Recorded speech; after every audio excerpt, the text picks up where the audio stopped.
സംഖ്യ 18 1 മുതൽ 32 വരെയുള്ള വാക്യങ്ങൾ.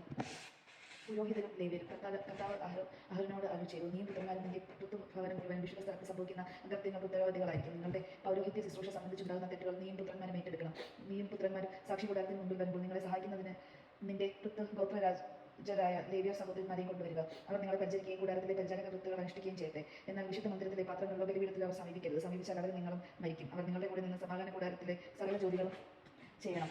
മറ്റാരും നിങ്ങളെ സമീപിക്കരുത്. ഇസ്രായേൽ ജനത്തിന്റെ മേൽ ഇനി ഒരിക്കലും ക്രോധം പതിക്കാതിരിക്കാൻ വിശുദ്ധ മന്ദിരത്തിന്റെയും ബലിപീഠത്തിന്റെയും ചുമതലകൾ നിങ്ങൾ തന്നെ വഹിക്കണം. നിന്റെ സഹോദരന്മാരായ ലേവ്യരെ ഇസ്രായേലിൽ നിന്ന് ഞാൻ വേർതിരിച്ചിരിക്കുന്നു. സമാധാന കൂടാരത്തിൽ ശുശ്രൂഷ ചെയ്യുന്നതിന് കർത്താവിനുള്ള ദാനമായി അവരെ ഞാൻ നിങ്ങൾക്ക് തന്നിരിക്കുന്നു. ബലിപീഠവും തിരശ്ശീലയ്ക്ക് പിന്നിലുള്ളവയും സംബന്ധിച്ചിട്ടുള്ള പൗരോഹിത്യ ശുശ്രൂഷകളെല്ലാം നീയും പുത്രന്മാരെ അനുഷ്ഠിക്കണം. നിങ്ങൾ തന്നെ അത് ചെയ്യണം. പൗരോഹിത്യ ശുശ്രൂഷ നിങ്ങൾക്കുള്ള ദാനമാണ്. മറ്റാരെങ്കിലും അതിന് തുന്നൽ അവർ മരണശിക്ഷ അനുഭവിക്കും. പുരോഹിതരുടെ വിഹിതം. കർത്താവ് അഹരോനോട് അരുളി ചെയ്തു, ഇസ്രായേൽ ജനം എനിക്ക് സമർപ്പിക്കുന്ന കാഴ്ചകൾ നിങ്ങൾ ഞാൻ ഏൽപ്പിച്ചിരിക്കുന്നു. അവർ നിനക്കും നിന്റെ പുത്രന്മാർക്ക് എന്നേക്കുമുള്ള ഓഹരിയായിരിക്കും. ബലിപീഠത്തിലെ അഗ്നിയിൽ ദഹിപ്പിക്കാതെ മാറ്റിവെക്കുന്ന അതിവിശുദ്ധ വസ്തുക്കളിൽ അവർ എനിക്ക് അർപ്പിക്കുന്ന വഴിപാടുകൾ, ധ്യാന ബലികൾ, പാവപരിഹാര ബലികൾ, പ്രായശ്ചിത്ത ബലികൾ എന്നിവ നിന്റെ ഓഹരിയായിരിക്കും. അവ നീയും പുത്രന്മാരും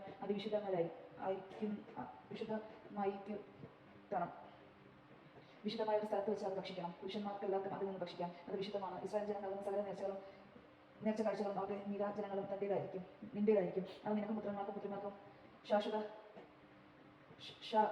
അവകാശമായി ഞാൻ തന്നിരിക്കും. നിന്റെ കുടുംബത്തിൽ ശുദ്ധിയുള്ളവർക്കെല്ലാം അതിൽ നിന്ന് ഭക്ഷിക്കാം. ഇസ്രായേലിയർ ആദ്യപരമായി കർത്താവിന് സമർപ്പിക്കുന്ന ഏറ്റവും വിശിഷ്ടമായ എണ്ണയും വീനും ധ്യാനവും ഞാൻ നിനക്ക് നൽകുന്നു. അവർ കർത്താവിന് കൊണ്ടുവരുന്ന തങ്ങളുടെ ദേശത്തെ ആദ്യം ഭാഗമാക്കുന്ന ഫലങ്ങൾ നിനക്കുള്ളതായിരിക്കും. നിന്റെ കുടുംബത്തിൽ ശുദ്ധിയുള്ളവർക്കെല്ലാം അതിൽ നിന്ന് ഭക്ഷിക്കാം. ഇസ്രായേലിൽ ദൈവത്തിന് പ്രത്യക്ഷപ്പെട്ടതൊക്കെയും നിനക്കുള്ളതായിരിക്കും. അവർ കർത്താവിന് സമർപ്പിക്കുന്ന പടഞ്ഞൂലുകൾ മനുഷ്യന്റെ മൃഗത്തിന്റെ ആവട്ടെ നിനക്ക് അവകാശപ്പെട്ടതായിരിക്കും. എന്നാൽ മനുഷ്യരുടെയും അശുദ്ധ മൃഗങ്ങളുടെയും പടഞ്ഞൂലുകളെ വീണ്ടെടുക്കാൻ അനുവദിക്കണം. 1 മാസം പ്രായമാകുമ്പോഴാണ് അവയെ വീണ്ടെടുക്കേണ്ടത്. അതിനുള്ള തുക 1 ഷെക്കലിന് 20 ഗോര എന്ന വിശുദ്ധ സ്ഥലത്ത് നിലവിലുള്ള നിരക്കനുസരിച്ച് 5 ഷെക്കൽ വെള്ളിയായിരിക്കണം. എന്നാൽ പശു, ചെമ്മരിയാട്, കോലാട് എന്നിവയുടെ കടിഞ്ഞൂലുകളെ വീണ്ടെടുക്കേണ്ടതില്ല. അവ വിശുദ്ധമാണ്. അവയുടെ രക്തം ബലിപീഠത്തിന്മേൽ തളിക്കുകയും കൊഴുപ്പ് കത്താനും സുഗന്ധവാഹിയായ ദഹനബലി അർപ്പിക്കുകയും വേണം. നീരാജനം ചെയ്ത നെഞ്ചും വലത്തെ കാൽക്കുറുക്കും പോലെ അവയുടെ മാംസം നിനക്ക് അവകാശപ്പെട്ടതാണ്. ഇസ്രായേൽ ജനം കർത്താവിന് നീരാജനമായി സമർപ്പിക്കുന്ന വിശുദ്ധ കാഴ്ചകളെല്ലാം നിനക്കും പുത്രന്മാർക്കും പുത്രിമാർക്കും ശാശ്വതാവകാശമായി ഞാൻ നൽകും. കർത്താവിന്റെ സന്നിധിയിൽ നിനക്കും സന്തതികൾക്കും ഇതെന്നേക്കും നിലനിൽക്കുന്ന അലംഘനീയമായ ഉടമ്പടിയായിരിക്കും. കർത്താവ് അവനോട് അരുളി ചെയ്തു, ഇസ്രായേലിൽ നിനക്ക് ഭൂമി അവകാശമായി ലഭിക്കുകയില്ല. അവരെ പോലെ നിനക്ക് ഓഹരിയും ഉണ്ടായിരിക്കുകയില്ല. ഞാനാണ് നിന്റെ അവകാശം ഓഹരിയും. ലേവ്യരുടെ വിഹിതം.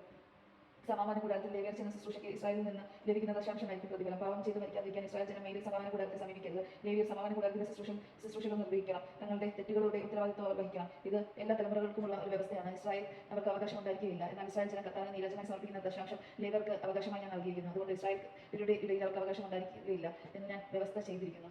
കർത്താവ് മോശയോട് അരുളി ചെയ്തു, ലേവ്യരെ അറിയിക്കുക, ഇസ്രായേലിൽ നിന്ന് ഞാൻ അവകാശമായി തന്നിരിക്കുന്ന ദശാംശം നിങ്ങൾ വാങ്ങുമ്പോൾ അതിന്റെ ദശാംശം കർത്താവിന് നീരാജനമായി സമർപ്പിക്കണം. നിങ്ങളുടെ ഈ കാഴ്ച മെതിക്കളത്തിൽ നിന്നുള്ള ധ്യാനം പോലെ നിറഞ്ഞ ചക്കിൽ നിന്നുള്ള വീന പോലെയും പരിഗണിക്കപ്പെടും. ഇസ്രായേലിൽ നിന്ന് സ്വീകരിക്കുന്ന ദശാംശങ്ങളിൽ നിന്നെല്ലാം നിങ്ങൾ കർത്താവിന് നീരാജനം അർപ്പിക്കണം. കർത്താവിനുള്ള ഈ കാഴ്ച പുരോഹിതനായ അഹരോന് കൊടുക്കണം. നിങ്ങൾക്ക് ലഭിക്കുന്ന കാഴ്ചകളിൽ ഏറ്റവും ശ്രേഷ്ഠവും വിശുദ്ധവുമായതിൽ നിന്ന് കർത്താവിന്റെ നീരാജനം അവിടത്തേക്ക് സമർപ്പിക്കണം. ആകെ നീ അവരോട് പറയുക, ഉത്തമ ഭാഗം അർപ്പിച്ചു കഴിഞ്ഞു, ബാക്കിയുള്ളത് ധ്യാനവും മുന്തിരിയും പോലെ ലേവർക്കുള്ളതാണ്. സമാധാന കൂടാരത്തിൽ ചെയ്യുന്ന ജോലിക്കുള്ള പ്രതിഫലമാകിയാൽ നിങ്ങൾക്കും കുടുംബാംഗങ്ങൾക്കും അതെവിടെ വെച്ച് വേണമെങ്കിലും ഭക്ഷിക്കാം. ഏറ്റവും നല്ല ഭാഗം നീരാജനം ചെയ്തു കഴിഞ്ഞാൽ പിന്നെ അത് നിമിത്തം നിങ്ങൾക്ക് കുറ്റം ഉണ്ടാവുകയില്ല. ഇസ്രായേൽ അർപ്പിച്ച വിശുദ്ധ വസ്തുക്കളെ നിങ്ങൾ അശുദ്ധമാക്കുന്നില്ല, അതുകൊണ്ട് നിങ്ങൾ മരിക്കുകയില്ല. ദൈവജനമാണ് നാം കേട്ടത്. നമുക്ക് ദൈവത്തെ സ്തുതിക്കാം. ക്രിസ്തുവിനെ സ്തുതി.